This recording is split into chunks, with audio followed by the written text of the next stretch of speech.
You see it.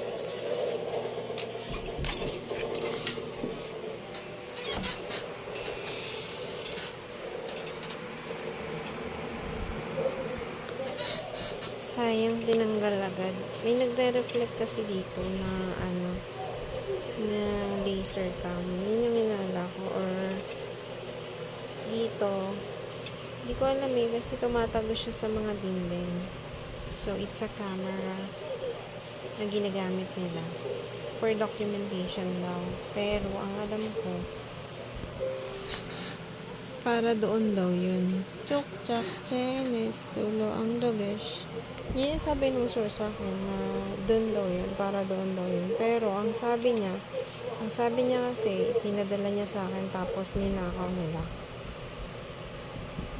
I don't know if it's true kasi hindi ka naman makakarinig ng kung ano kung walang ginagawa sa'yo.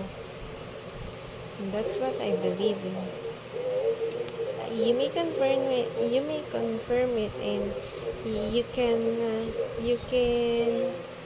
can see it for yourself.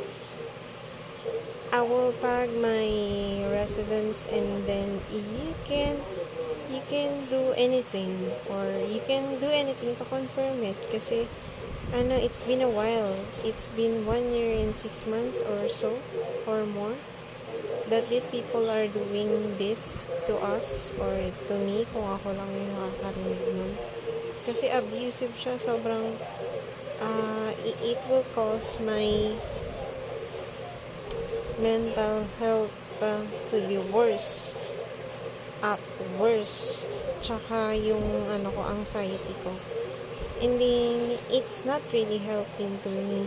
And maybe I will die prematurely here because of these people na gumagawa ng kalokohan sa akin, and then tolerated sila, and then just because I was being accused.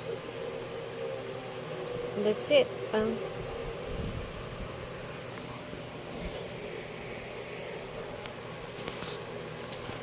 Good luck to me, and good luck to us.